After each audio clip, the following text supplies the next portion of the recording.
Yes student, this is part 2 of SST lesson 13. The page number is 70. मैंने आपको बताया कि पहले के टाइम के जो लोग थे वो अपनी बातों को पिक्चर्स और सिंबल्स के थ्रू एक दूसरे को बताते थे या शो करते थे, जिसे पिक्टोग्राफिक कम्युनिकेशन भी कहा जाता था. इस पिक्चर्स जो थे, ये पिक्चर्स उनके एक्शंस, उनकी फीलिंग्स और उनके थॉट्स दिखाते थे. इसके बाद जो सुमेरियंस थे मेसोपोटामिया के, जिसे आज का टाइम का इराक भी कहा जाता है, वो पहले थे जिन्होंने आर्ट ऑफ राइटिंग डेवलप किया था. मतलब लिखने की कला उन्हीं के द्वारा शुरुआत की गई थी. Egyptians developed a script called hieroglyphics. उन्होंने उस टाइम पे एक स्क्रिप्ट बनाई थी जिसे लिपि भी कहा जाता है हिंदी में, जिसे हायरोग्लिफिक्स कहा जाता था. This script use pictures to represent object. इस स्क्रिप्ट में क्या होता था स्टूडेंट, इसमें पिक्चर्स का यूज किया जाता था ऑब्जेक्ट्स को दिखाने के लिए, विच कन्वेड जिसमें हर एक पिक्चर का एक मीनिंग निकलता था. फॉर एग्जाम्पल, अगर एक आदमी दिखाया जा रहा है, उसके हाथ में गन है और वो एक शूटिंग कर रहा है और सामने कोई एनिमल है, तो इससे पता चल रहा है that this is a animal. मतलब ये पिक्चर क्या इंडिकेट कर रही है? ये इंडिकेट कर रही है हंटिंग, कि वो आदमी उस जानवर का शिकार कर रहा है. तो ऐसी ही पिक्चर डिपिक्ट करती थी उनके थॉट्स को. So now let us read about how scripts were developed. अब हम जानेंगे स्क्रिप्ट्स कैसे डेवलप हुई, यानी लिपियां कैसे डेवलप हुई. स्टूडेंट देखिए, यहाँ पर एक आपको हायरोग्लिफिक्स दिखाई गई है. इस तरह की कुछ पिक्चर्स होती थी. वो हर एक पिक्चर में अपना अपना एक सिंबल होता था, मतलब वो कुछ ना कुछ इंडिकेट कर रही होती थी. एज टाइम वेंट ऑन, जैसे जैसे समय बीतता गया, pictures were replace by symbol. Pictures के साथ साथ क्या यूज होने लगे, या पिक्चर की प्लेसेस पे सिंबल्स यूज होने लगे अलग अलग तरह के. Sumerians made wedge shaped symbols on wet clay tablets which were later hardened by baking.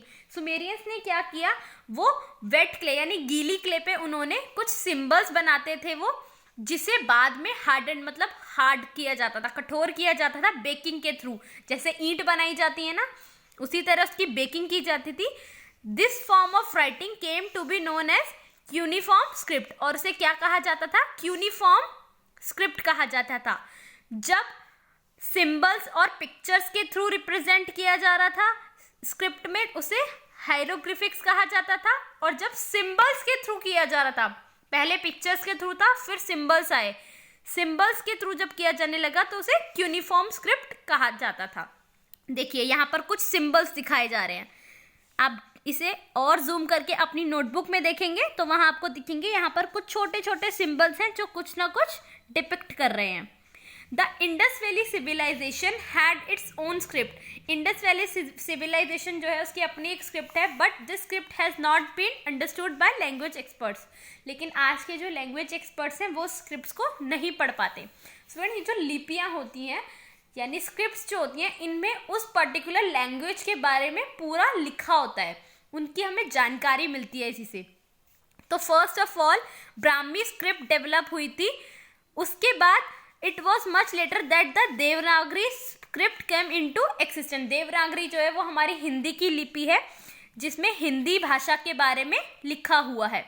The South Indian languages have been written in Dravidian script. Similarly South Indian language जो है उसकी अपनी एक लिपि है, जिसे द्रविडियन स्क्रिप्ट भी कहा जाता है.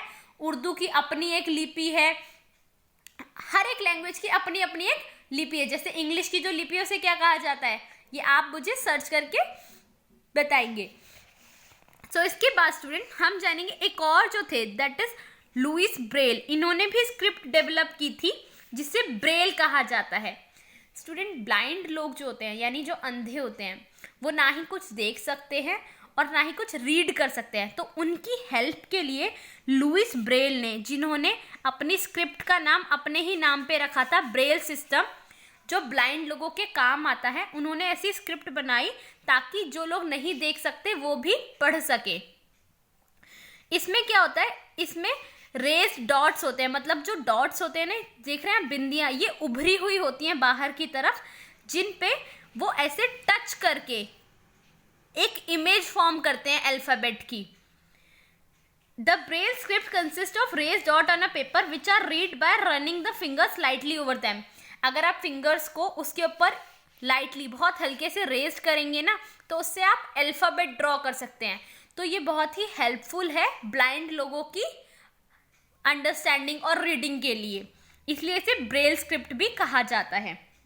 आज के टाइम में भी अंधे लोगों को, जो ब्लाइंड पर्सन्स होते हैं ना, वो इसी के थ्रू अपनी स्टडीज करते हैं। उसके बाद पेपर की इन्वेंशन कैसे हुई?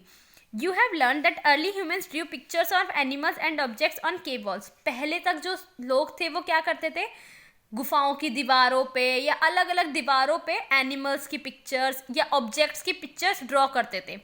उसके बाद जैसे जैसे टाइम आता रहा, राइटिंग वॉज डेवलप, जैसे जैसे लिखना उन्होंने शुरू किया, तो एक नेसेसरी मतलब एक ज़रूरत महसूस हुई उन्हें कि इन रिकॉर्ड्स को अब रखा जाए संभाल के, ताकि हमारे आने वाली जनरेशन इन रिकॉर्ड्स को देख सके, जान सके हमारे बारे में। तो इसीलिए इसके बाद this led to the invention of paper, इससे पेपर की इन्वेंशन हुई। इजिप्शियन, जो पहली इन्वेंशन की गई थी पेपर की, वो इजिप्शियंस के द्वारा की गई थी, यानी इजिप्ट के लोगों के द्वारा की गई थी। They were the first to make paper using the stem of, और इसके लिए उन्होंने, स्टूडेंट आप भी जानते हैं पेपर जो है वो ट्री से बनता है, प्लांट से बनता है। उन्होंने उस टाइम पे पेपायरस प्लांट को यूज़ किया था, जिससे उन्होंने पेपर बनाया था। उसके बाद चाइनीज़ लोगों ने इसे और इम्प्रूव किया and they improve the art of making paper using the pulp of tree bark. उन्होंने फिर ट्री की जो बार्क होती है, यानी जो छाल होती है, उसका जो पल्प होता है, उस पल्प से पेपर बनाने की शुरुआत की। Small sheet of papyrus were made and stuck together to make a bigger sheet. Papyrus जो होता था उसकी स्मॉल शीट्स को एक साथ जोड़ के और एक बड़ी शीट तैयार की जाती थी, और उसके बाद आज जो है पेपर वो वुड की यानी लकड़ी की पल्प से बनाया जाता है। So student, after that printing, जब पेपर इन्वेंशन में आ गया, उसके बाद महसूस हुई ज़रूरत प्रिंटिंग की। क्यों? क्योंकि पेपर पे क्या होता था, लिख तो लेते थे रिकॉर्ड्स को, लेकिन उसकी कोई कॉपी नहीं होती थी। मतलब वो एक ही रिकॉर्ड सभी लोगों तक पहुंचाया नहीं जा सकता था, तो ज़्यादा से ज़्यादा लोगों में वो इन्फॉर्मेशन पहुंच सके, इसके लिए ज़रूरत था कि उसकी कॉपीज़ की जा सके। इनिशियली पीपल यूज मैन्युस्क्रिप्ट्स और hand written records to keep information. पहले के लोग हैंड रिटन रिकॉर्ड्स रखते थे। हैंड रिटन रिकॉर्ड्स जो थे उसमें सबसे ज़्यादा लॉस क्या था? फर्स्ट ऑफ ऑल ये बहुत ज़्यादा टाइम कंज्यूमिंग होते थे, क्योंकि इसमें बहुत ज़्यादा समय लगता था। दूसरी चीज़, इनकी कॉपीज़ बनाना बहुत ही डिफ़िकल्ट चीज़ हो जाती थी, क्योंकि एक स्क्रिप्ट अगर किसी ने तैयार कर दिया है तो वही दूसरी स्क्रिप्ट उसको तैयार करने में कितना टाइम लगता था, क्योंकि सब कुछ उन्हें हाथ से लिखना पड़ता था। These records were greatly valued as they were handwritten। हाँ, लेकिन उस टाइम पे इन रिकॉर्ड्स की वैल्यू बहुत होती थी, क्योंकि ये हैंड रिटन होते थे। मतलब एक स्क्रिप्ट तैयार करने में कितने कितने सालों लग जाते थे, क्योंकि सब कुछ हाथों से अपने आप ही लिखना होता था। They were copied and written by hand again। और अगर किसी और को वो देना है तो मतलब दोबारा उसको सारा का सारा लिखना पड़ेगा, ऐसे ही उसकी कॉपी की जाती थी। ओनली लिमिटेड कॉपीज वर अवेलेबल। इसी कारण उस टाइम पे किसी भी स्क्रिप्ट की लिमिटेड कॉपीज ही होती थी। Very few peoples were able to buy this book. और कुछ ही लोग थे जो इन बुक्स को खरीद पाते थे, क्योंकि ये बहुत ही ज़्यादा कॉस्टली होती थी। हैंड रिटन या हैंडमेड चीज़ जितनी भी होती है स्टूडेंट्स, वो सब कॉस्टली होती हैं, क्योंकि उनमें बहुत ही ज़्यादा बारीकी और बहुत ही ज़्यादा मेहनत लगती है। Printing was the first introduced to the world by Chinese. Printing जो थी वो भी पहली बार चाइनीज़ यानी चाइना के लोगों के द्वारा ही इंट्रोड्यूस की गई थी। They cut patterns of wooden blocks. उन्होंने क्या किया था, वुडन लकड़ी के जो ब्लॉक्स होते हैं उसके पैटर्न्स कट किए थे, उसको इंक में उन्होंने डिप किया था, और उसके बाद उसको वो प्रेस करते थे पेपर पे। जैसे मैं कहूँ एक तरह से ठप्पा लगाते थे वो। उन्होंने वुडन ब्लॉक्स बना रखे थे, उस पर इंक लगाकर पेपर पे उसका ठप्पा लगाते थे, और उससे इम्प्रेशन क्रिएट हो जाता था, मतलब वो पैटर्न्स बन जाते थे। लेकिन ये जो मेथड था ये बहुत डिफिकल्ट था और ज़्यादा पॉपुलर नहीं हुआ। इसीलिए इसके बाद 1000 of years later 15th century में जॉनेस गुटेनबर्ग, याद कर लीजिए नेम, प्रिंटिंग की जो शुरुआत की थी वो थे Johannes Gutenberg. He invented the first printing press in Germany. उन्होंने जर्मनी में पहला प्रिंटिंग प्रेस स्थापित किया था। Invention of printing press made the production of many copies of book possible. इसके बाद क्या हुआ, ज़्यादा से ज़्यादा बुक्स की प्रिंटिंग शुरू हुई, क्योंकि अब प्रोडक्शन जो थी वो बहुत ही ज़्यादा ईजी हो चुकी थी। Books could be made available to more people, और ये बुक्स जो थी वो ज़्यादा से ज़्यादा लोगों तक एक ही समय में पहुंचाई जा सकती थी। तो देख रहे स्टूडेंट्स, प्रिंटिंग की वजह से कितनी सारी चीज़ें ईजी हो गई। अब उसके बाद हुआ ओरिजिन ऑफ नंबर। इससे पहले the first book to be printed on Gutenberg's printing press was Bible. Gutenberg की प्रिंटिंग प्रेस में जो पहली बुक प्रिंट की गई थी, यानी जो पहली बुक छपी थी, वो थी बाइबल। बाइबल क्या है स्टूडेंट? क्रिश्चियंस का एक बुक होती है, लाइक जैसे हमारी भगवत गीता है, उसी तरह से उनकी जो बुक है, रिलीजियस बुक है ये Bible. So now after this origin of numbers, numbers की ओरिजिन कैसे हुई? अर्ली ह्यूमन्स वर हंटर। पहले के लोग जो थे वो हंटर से शिकार कर करके अपना गुजारा करते थे। उसके बाद उन्होंने क्रॉप्स ग्रो करनी शुरू की और एक सेटल लाइफ। स्टूडेंट, पहले जो लोग थे ना वो एक नोमैडिक लाइफ जीते। नोमैडिक लाइफ मतलब जहाँ आदिवासियों की तरह, मतलब जहाँ उन्हें फूड और शेल्टर मिल जाता था, वो कुछ टाइम वहाँ रहते थे। खाना बदोश कहा जाता है नोमैड्स को हिंदी में। जहाँ उन्हें फूड और शेल्टर मिलता था वो वहाँ रुकते थे कुछ टाइम, और फिर जब वहाँ पे फूड और शेल्टर उनका ख़त्म हो जाता था ना, तो वो वहाँ से फिर अपना प्लेस चेंज करके किसी और जगह चले जाते थे। तो वो ऐसी लाइफ जी रहे थे। लेकिन जब उन्हें चीज़ें वहीं एक जगह पर सारी मिलने लगी ना, और उनका लाइफस्टाइल चेंज होने लगा, तो उन्होंने एक सेटल लाइफ जीना शुरू किया, और उन्होंने एनिमल्स को डोमेस्टिकेट करना भी शुरू किया, मतलब उनको पालन करना शुरू किया, ताकि वो उनकी स्किन को, उनसे मिलने वाले प्रोडक्ट्स को यूज़ कर सकें। जैसे काऊ का मिल्क है, गॉड्स का मिल्क है, शीप की वुल है, तो इन सबको यूज़ करके अपनी लिवलीहुड चला सके।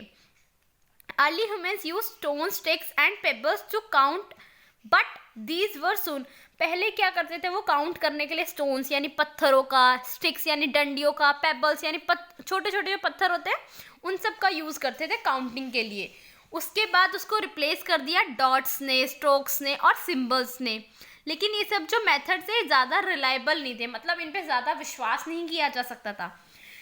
Different people in different parts of the world had their own number system, और सभी लोग जो थे अलग अलग जगहों पे उनका अलग अलग अपना ही नंबर सिस्टम था। Indians made a very significant contribution by giving the world the concept of zero और शून्य। इंडिया का इस चीज़ में एक बहुत ही बड़ा कंट्रीब्यूशन है, क्योंकि इंडिया ही ऐसी कंट्री है जिसने इस दुनिया को ज़ीरो दिया, जिसे हम हिंदी में शून्य भी कहते हैं। ज़ीरो जो है वो इंडिया में ही इन्वेंट किया गया। और आप जानते हैं स्टूडेंट, आज के टाइम पे नंबरिंग में सारे नंबर इनकम्प्लीट है विदाउट ज़ीरो, क्योंकि ज़ीरो एक ऐसा नंबर है जो किसी भी नंबर के बाद अगर लग जाए तो वो उसकी वैल्यू बढ़ा देता है। It is believed that people counting on their fingers and this led to the development of decimal system। और लोग क्या करते थे, अपनी फिंगर्स पे काउंटिंग करना उन्होंने शुरुआत की उसकी, और उसके बाद डेसिमल सिस्टम की भी स्टार्टिंग हुई, उसकी डेवलपमेंट हुई। और अरब्स जो थे, they passed on the knowledge of numbers to the west. Arabs ने अपनी ये नॉलेज वेस्ट साइड के लोगों को पास ऑन की, और आज number system is used all over the world. आज के टाइम पे यही नंबर सिस्टम पूरी कंट्री में यूज़ किया जा रहा है। सो स्टूडेंट्स, इस चैप्टर में हमने जाना कि कैसे पहले के लोग पिक्चर्स, सबसे पहले था ओरल कम्युनिकेशन, सिर्फ वो बातों के जरिए यानी अपने वार्तालाप के जरिए ही एक दूसरे तक इन्फॉर्मेशन पहुंचाते थे। उसके बाद उन्होंने ड्रम बीट्स करना, स्मोक प्रोड्यूस करके ऐसे इन्फॉर्मेशन कम्युनिकेट करना शुरू किया। आफ्टर दैट हॉर्समैन भेजे जाने लगे, पिजन्स भेजे जाने लगे, फिर स्क्रिप्ट्स लिखी जाने लगी। स्क्रिप्ट्स जो लिखी जाती थी, क्योंकि वो हैंड रिटन होती थी तो वो कॉस्टली भी बहुत होती थी और टाइम कंज्यूमिंग भी होती थी बहुत। उसके बाद पेपर की इन्वेंशन आई। पेपर की इन्वेंशन के बाद पेपर तो मिल गया हमें, लेकिन वो रिकॉर्ड ज़्यादा से ज़्यादा लोगों तक पहुंच सके, इसके लिए ज़रूरत महसूस हुई प्रिंटिंग की। और प्रिंटिंग से बहुत ज़्यादा हेल्पफुलनेस हुई, क्योंकि इससे ज़्यादा से ज़्यादा कॉपीज़ प्रोड्यूस होने लगी एक ही बुक की, और वो ज़्यादा से ज़्यादा लोगों तक पहुंचाई जा सकती थी। और इसी प्रिंटिंग के बाद हमारी ओरिजिन ऑफ नंबर्स भी आया, जिससे हमने डेसिमल सिस्टम और हमारा नंबर सिस्टम जाना, और आज हम उस नंबर सिस्टम को बहुत अच्छे से यूज़ भी कर रहे हैं। So student, this is the chapter. Hope you understand the video. Thank you so much.